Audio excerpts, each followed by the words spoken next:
Are you subscribed to Psych2Go? According to statistics, only a small percentage of you who watch our videos are actually subscribed. If you enjoy our content and would like to support us, do consider subscribing. This helps YouTube's algorithm in promoting more of our mental health content. Thanks for being here. Hello, Psych2Goers, welcome back.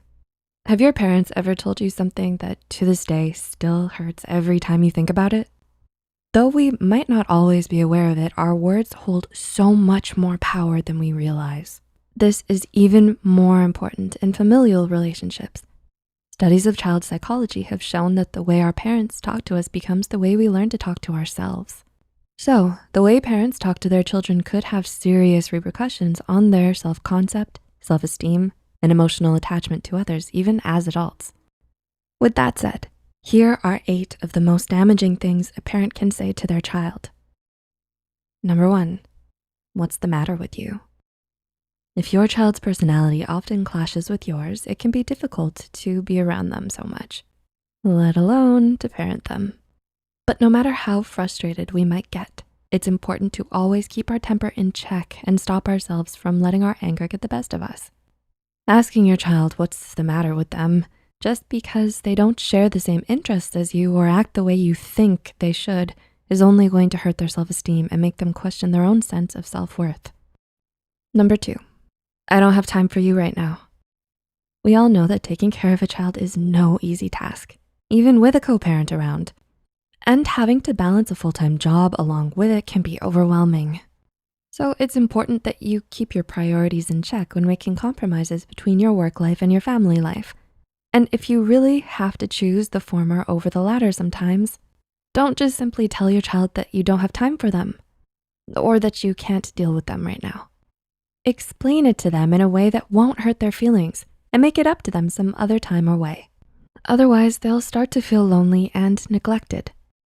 Number 3, I wish you were more like this. Just as we should refrain from comparing ourselves to others, parents should never compare their children with their siblings or classmates. Not only does this breed insecurity, rivalry, and jealousy, it also makes them feel like they're not good enough for you and that the love you have for them needs to be earned. For example, saying, "Why can't you be more like your straight A friend?" makes them feel like you care more about their grades than you do about them. Which brings us to our next point. Number 4, you're a disappointment to me. If you want your child to grow up as a person and bring you along for the journey, then you need to be able to make them feel safe enough to make their own mistakes and learn from them. Do not just attack them for falling short sometimes by saying, "You're such a disappointment to me," but rather encourage them to try again by reassuring them that it's okay to fail sometimes and that you'll always be there for them, no matter what. Number 5, why didn't you? Similar to the last point, asking your child why they didn't get into this certain college, score higher on the SATs, make the starting team, or win a competition only serves to make them feel worse about themselves, especially when they tried really hard to please you. It can ruin their self-esteem and turn them into neurotic perfectionists, always beating themselves up over every little mistake, just because your words made them feel like nothing they do can ever be good enough for you. Number 6, because I said so. Studies show that having an authoritarian parenting style, that is, being extremely strict, controlling, and expecting children to follow the rules you set with no discussion or compromise whatsoever, can have many negative effects on a child. Some children develop poor self-esteem and become socially inept, withdrawn, and dependent, while others become more aggressive, defiant, reckless, and deceptive. Either way, simply demanding that your child should submit to your will just because you told them so and that you are the parent here will foster a lot of resentment and conflict in your relationship with them. Number 7, what are people going to say? Did your child come up to you as part of the LGBTQ+ community or get called in the principal's office for getting into a fight? Do they have a lot of failing grades or have trouble making friends? If you didn't already know, it must have been difficult for them to tell you because they were afraid of how you'd react.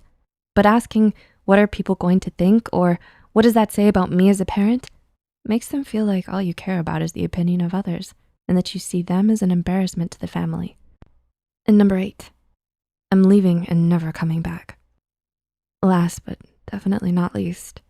In the heat of the moment, you might be tempted to spew threats of running away and never coming back.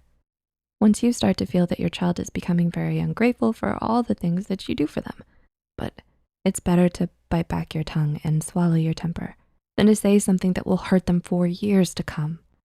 After all, even if we might not realize it at the time, threats like these are done with the intention of hurting your child and scaring them into listening to you or doing as you say. And emotional blackmail like this can make their attachment towards you and others as they grow up unstable and insecure. So, do you relate to any of the things mentioned here? Are you a parent trying to learn what to avoid when raising your child? Or still trying to heal from the hurtful words of a parent? Even if you're neither, it's still important for us to be more considerate of how we treat others and the effect our words could have on them. As the saying goes, be careful with your words. Once said, they can only be forgiven, but never forgotten. Did you find this video insightful? Tell us in the comments below. Please like and share this with friends that might find value in the video too. Make sure to subscribe to Psych2Go and hit the notification bell for more content. All the references used are added in the description box below. Thanks for watching, and we'll see you next time.